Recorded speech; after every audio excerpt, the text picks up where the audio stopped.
Hello and welcome to York Observatory YouTube, TeleTube, the online astronomy and astrophysics program written and presented by the students, faculty, alumni, and friends of York University. I'm Quinton, and I'll be one of your hosts this evening. I'm joined by Prayosha, Amin, and Matt.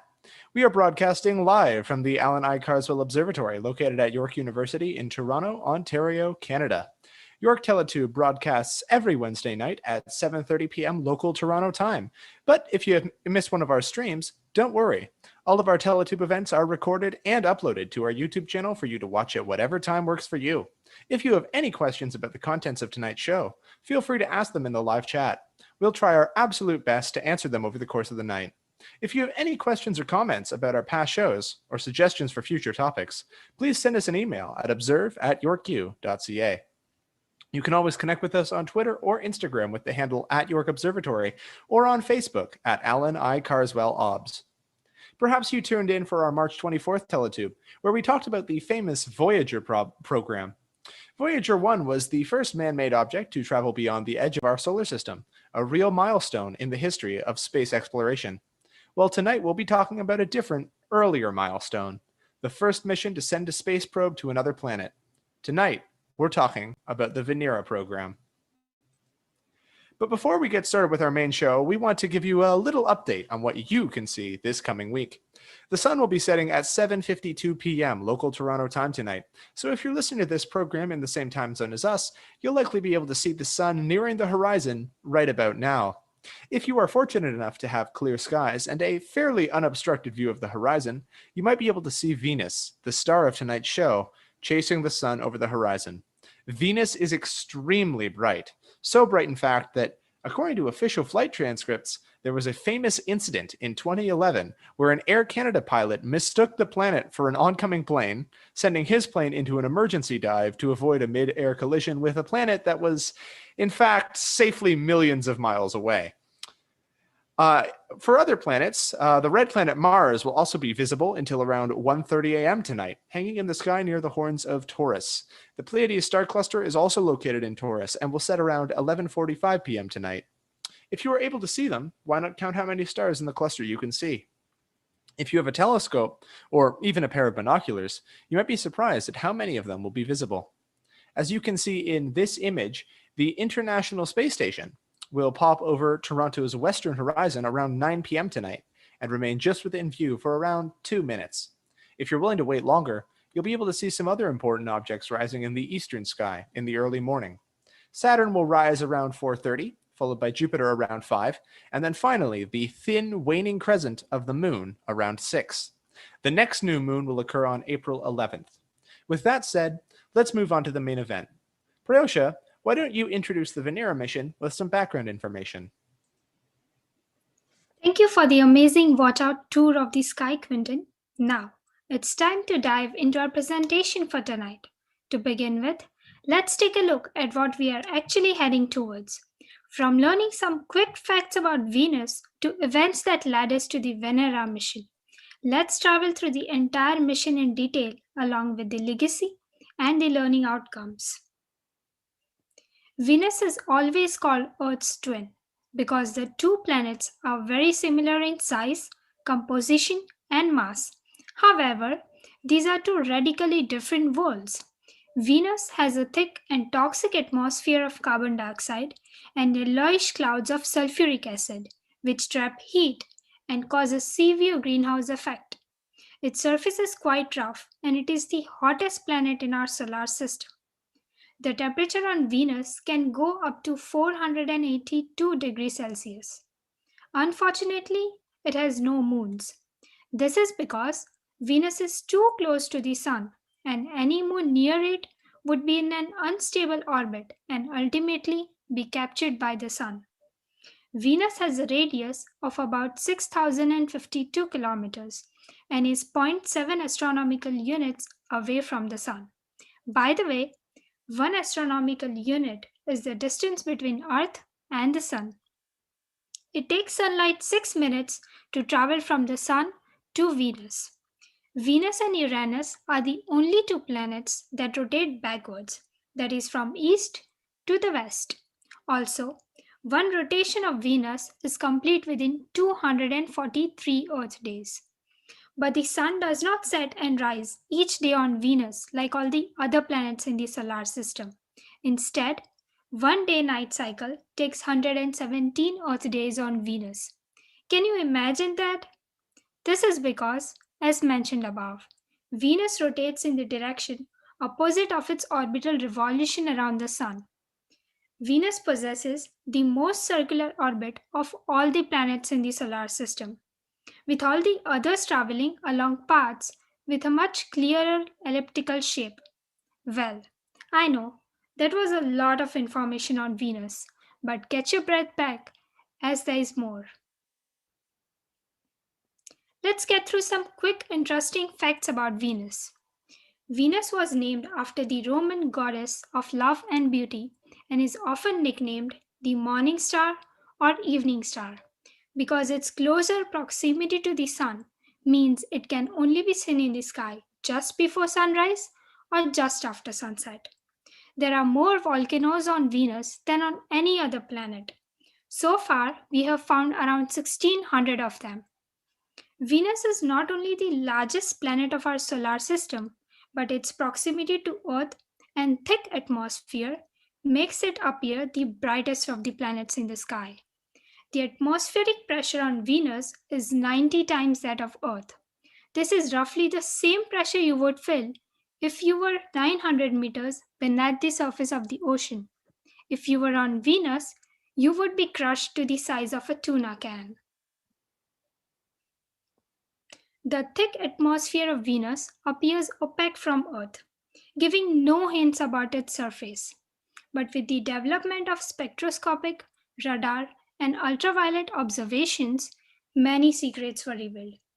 The first ultraviolet observations of Venus occurred in the 1920s, and they revealed a lot more surface detail than could be seen in the visible spectrum. The astronomer Frank Ross speculated that Venus was surrounded by a dense yellow lower atmosphere with high, thin, wispy strands of clouds above it, which could be seen through in the UV band, but not with visible light. On the other hand, the spectroscopic observation in the 1900s gave the first clues to the planet's rotation. When measuring the Doppler shift of the light, Westo Slipher first detected no rotation and summarized the observation as Venus having a much longer rotation period than has previously been thought. However, later work in the 1950s proved that the motion was retrograde. In the 1960s, when the first radar observations of Venus were carried out, they provided the first measurement on its rotation period.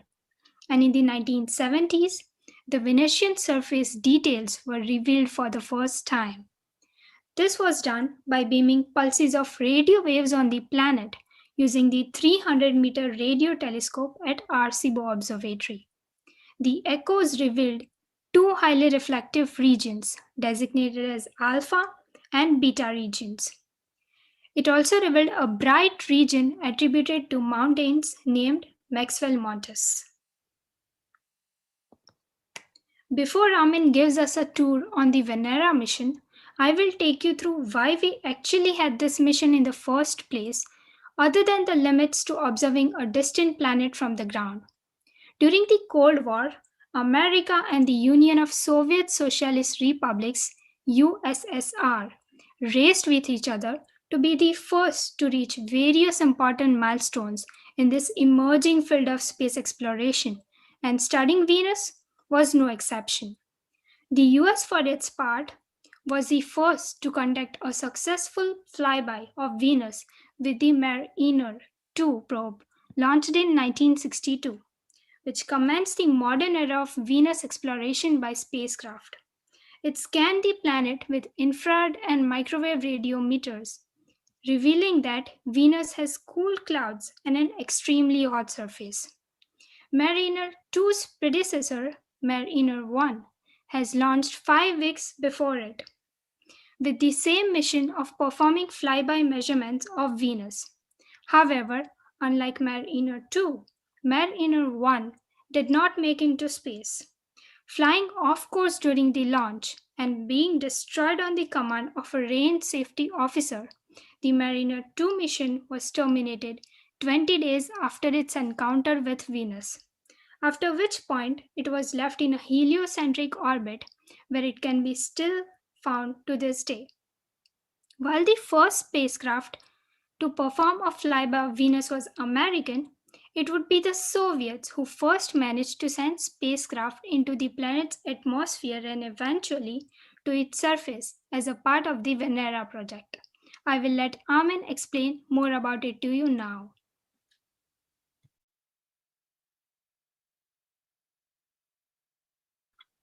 Thank you, Prayosha. The Venera missions are all given a number, and there were 16 total missions. Venera 1 was the first of them, and was the second attempt at a Venus mission from the Soviet Union after Sputnik 7, which failed to leave low Earth orbit. Venera 1 weighed 643.5 kilograms and was shaped like a cylinder with a dome on top. It also had 2 solar panels. Antennas were attached in order to send data back to Earth. Venera 1 was launched using a Molniya carrier rocket, which was a modification of the R-7 Semyorka intercontinental ballistic missile. The launch site was the Baikonur Cosmodrome, located in southern Kazakhstan, and the time of launch was 00:34:36 GMT time on February 12 of 1961.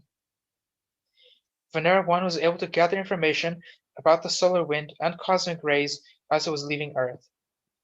On May 19 of 1961, Venera 1 conducted a flyby of Venus coming within 100,000 kilometers. Unfortunately, the probe ultimately failed, probably due to the overheating of a solar direction sensor. The mission lasted 7 days. The next Venera craft was Venera 2. It was launched using the same carrier rocket as Venera 1 and from the same cosmodrome on November 12 of 1965 at 5:02 UTC. It had cameras, a magnetometer, solar and cosmic ray detectors, piezoelectric detectors, ion traps, a Geiger counter, and radio receivers. It came within 23,810 kilometers of Venus on the 27th of February 1966. After the flyby, the spacecraft overheated due to a radiator malfunction and communication was lost. The third up to the sixth of the Venera probes were all similar to each other. They weighed around 1 ton and also used the Molniya booster rocket. They were designed to conduct atmospheric measurements, but could not land on the surface of Venus due to the lack of any landing gear. Venera 3 was launched on November 16 of 1965 and aimed to crash land on Venus. On March 1st of 1966, Venera 3 successfully crashed as intended and became the first space probe to touch the surface of another planet. Venera 4 was launched on June 12 of 1967, and it became the first spacecraft to measure the atmosphere of another planet. The Soviet Union claimed that Venera 4 reached the surface of Venus, while later American missions found out that the surface pressure was too high compared to Venera's hull strength. Venera 5 and 6 were launched on 5 January and 10 January respectively in 1969. These spacecraft were designed to enter the atmosphere and descend using parachutes until they got damaged and failed. Both probes recorded just under an hour of data during descent. Venera 7 was the first of the Venera missions that was designed to make a soft landing, or in other words, land and survive. Since it focused on a successful landing, it had to be very heavy, limiting space, and so it did not have many scientific instruments. It did contain temperature and pressure sensors, an accelerometer to measure atmospheric density, and a radar altimeter.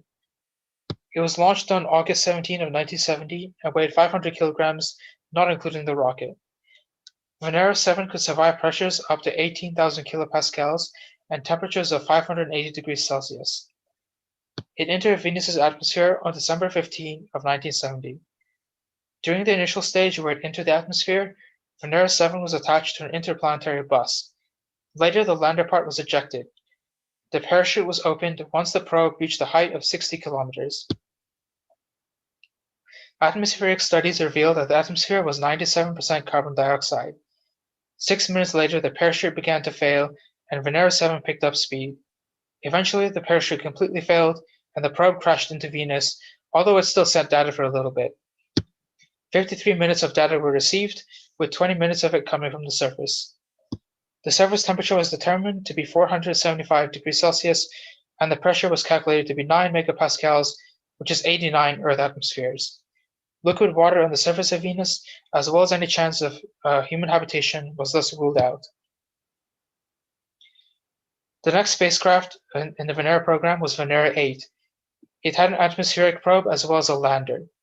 This time, more instruments were included: temperature sensor, pressure sensors, light sensors, an altimeter, a gamma ray spectrometer, a gas analyzer, and radio transmitters were aboard. Venera 8 was launched on March 27 of 1972, and the lander weighed 495 kilograms. It took 118 days to reach Venus. The bus, which was connected to the probe, had a cosmic ray detector, solar wind detector, and ultraviolet spectrometer. Venera was then released from the bus and reached Venus's atmosphere on July 22 of 1972. A refrigeration system pre-chilled the capsule before entering the atmosphere in order to lengthen the duration of the mission. The descent speed was around 42,000 kilometers per hour, but it was reduced to 900 kilometers per hour using aerobraking. The parachute had a diameter of 2.5 meters and was opened once Venera 8 was 60 kilometers from the surface of Venus.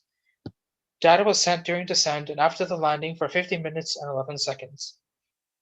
Eventually, the probe failed due to the intense surface conditions. The previous mission, Venera 7's measurements from Venus were confirmed, and the light levels were also found to be similar to the light on Earth on an overcast day. The next Venera probes, numbers 9 to 12, had a different design from the previous ones. They weighed 5 tons and used a Proton family of rockets. A transfer and relay bus was attached, which had engines and could relay data from the probe. Venera 9 was launched on June 8 of 1975. It had both an orbiter and a lander component. It was the first probe to orbit Venus, and the lander was the first spacecraft to relay images from another planet's surface. The orbiter was cylindrical with wings that contained solar panels. There was also a parabolic dish antenna. Various instruments were aboard, such as spectrometers, photometers, cameras, various detectors, temperature and pressure sensors, and a radiometer. The Venera 9 orbiter lasted 158 days, but the lander lasted only 53 minutes. Venera 10 was launched on June 14 of 1975. It was also an orbiter and lander combination and was built in much the same way as Venera 9. The orbiter lasted 144 days, and the lander lasted 65 minutes. Pictures from Venus were taken and other information was gathered. Venera 11 was launched on September 9 of 1978, and it successfully landed on Venus and lasted 95 minutes. However, the camera lens caps did not release. Venera 12 launched on September 14 of 1978, and the lander lasted 110 minutes. Again, neither camera had the lens caps released, so no photos were taken. Both Venera 13 and 14 had a lander craft and a flyby spacecraft component. They were identical probes. The landers had various instruments and electronic equipment such as cameras, a microphone, a drill, a surface sampler, an electric discharge sensor, and a seismometer. Venera 13 launched on October 30, 1981, and Venera 14 launched 5 days later on November 4 of the same year. Both craft weighed 760 kilograms. It took just over 4 months for Venera 13 and 14 to reach Venus. Both missions had a cruise stage and a descent stage. Parachutes were used to slow down the descent speed. Both probes landed in the same area, just 950 kilometers apart from each other. Venera 13 survived on Venus for 127 minutes, and Venera 14 lasted 57 minutes. Unfortunately for Venera 14, although the camera lens cap was ejected successfully, it landed just under one of the testing arms, which interfered with the gathering of data. Many scientific instruments were included, such as accelerometers, thermometers, barometers, spectrometers, photometers, and others. Information about Venus's surface was relayed. The last of the Venera series of spacecraft, Venera 15 and 16, were just orbiters and did not land on the surface of Venus. They were identical spacecraft. Venera 15 launched on June 2 of 1983 from Baikonur and used the Proton rocket. The mission lasted 1 year, 1 month, and 7 days, 9 months of which were spent around Venus. Venera 16 was launched on June 7, 1983, just 5 days after Venera 15. It also lasted 9 months in orbit around Venus. Both spacecraft entered into orbit around Venus just 1 day apart from each other. Together, they took images from a vast area of the surface of Venus from the North Pole down to 30 degrees north in latitude. They both had a parabolic dish antenna for returning the information that was gathered back to Earth. The list of scientific instruments on board includes radar equipment, an altimeter, spectrometer, cosmic ray detectors, and solar plasma detectors. The synthetic aperture radar system was able to penetrate Venus's clouds in order to take the necessary images. Both the Venera 15 and 16 made over 250 orbits around Venus for the duration of their missions. The final spacecraft that had Venera characteristics were the Vega probes sent to Venus, which used the Venera design. Venera D is a proposed mission from the Russian Federal Space Agency, and it may launch in 2029. The Venera missions established a number of firsts in the history of space exploration. For more on the accomplishments, Matt is up next. Thank you, Amin, for letting us know the different missions that were planned for the Venera project. But what were the results of these several missions? What did we find on Venus? Well, it actually starts with Venera 4 being the first spacecraft to measure the atmosphere of another planet. Results from the Venera 5 and Venera 6 missions published by the Soviets in March 1970 seem to confirm the sharper earlier findings from Venera 4, suggesting that the planetary atmosphere consisted of 97% carbon dioxide, less than 2% nitrogen, and then less than 0.1% oxygen. Data from Venera 6 suggested that the ground pressure was about 60 atmospheres and the ground temperature was about 400 degrees Celsius on average. This data compared to Venera's 4 readings, which indicated pressure at 75 atmospheres and temperature at 500 degrees Celsius. And as for Venera 7, it didn't only orbit the planet and study its atmosphere, but it was part of the missions that were supposed to land on the surface of Venus. Venera 7 became the first spacecraft to soft land on another planet and the first to transmit data from there back to Earth when it landed on the Venusian surface on 15 of December 1970. The probe transmitted information to Earth for 53 minutes, which included information confirming that the atmosphere of the planet was 97% CO2 indeed, and also recordings of about 20 minutes from the surface. It was found that the temperature at the surface of Venus was 475 Celsius. And using the temperature in models of the atmosphere, a pressure of 88.8 atmospheres was calculated. For Venera 8, it confirmed that the earlier data on the high Venus surface temperature and pressure returned by Venera 7, and also the light level being suitable for surface photography with roughly 1 kilometer of visibility. Venera's 8 photometer measurements showed for the first time that the Venusian clouds ended at a high altitude, and the atmosphere was relatively clear from there down to the surface. The onboard gamma ray spectrometer measured the uranium, thorium, potassium ratio of the surface rock, indicating it was similar to alkali basalt. Another interesting finding that was seen on these missions was the superrotation phenomenon, in which Doppler measurements of the Venera 4 to 7 probes were the first evidence of the existence of high-speed zonal winds of about 362 kilometers per hour in the Venusian atmosphere. Other missions not only landed and tested the atmosphere of the Venusian winds, but also studied the surface and confirmed that what Venera 8 found earlier. Venera 13 returned the first colored images of Venus' surface and discovered Leucid basalt in a soil sample using a spectrometer. Venera 14 took a soil sample which revealed tholeiitic basalt, similar to that found on Earth's mid-ocean ridges. While Venera 15 mapped along with Venera 16 to the northern hemisphere down to 30 degrees from north with a resolution of 1 to 2 kilometers, as it was mentioned earlier by Amin. The study of Venus didn't end with Venera. Au contraire, several missions starting 2 years after Venera 16 till this day have been made in order to understand this planet in detail. One of these missions was the Magellan mission, which was able to map the surface of Venus using synthetic aperture radar to better understand the topography of the planet. It managed to image many areas in multiple times, with 98% of the surface mapped at resolutions better than 100 meters. Data from the planet help with scientific investigations into the planet's interior and studying plate tectonics, impact craters, and erosion on the surface. Other mission that successfully studied the planet was the European Space Agency's Venus Express, which was the first successful Venus orbiter mission, successfully launched by any country besides the Soviet Union or the United States. The overall goal of the mission was to study the atmosphere and plasma of Venus from orbit starting in 2016 and 2006, I'm sorry, and ending in 2014. The mission had many investigations, some of which included looking at the greenhouse effect on Venus, how the atmosphere reacts to the solar wind, and properties of the Venusian magnetic field.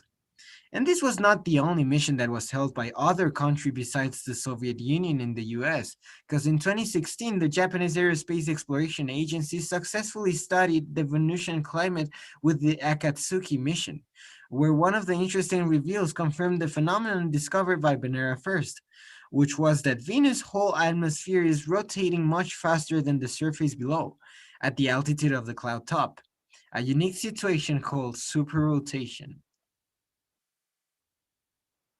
In the future, we expect to have more missions that will continue to study Venus and even land on its surface again.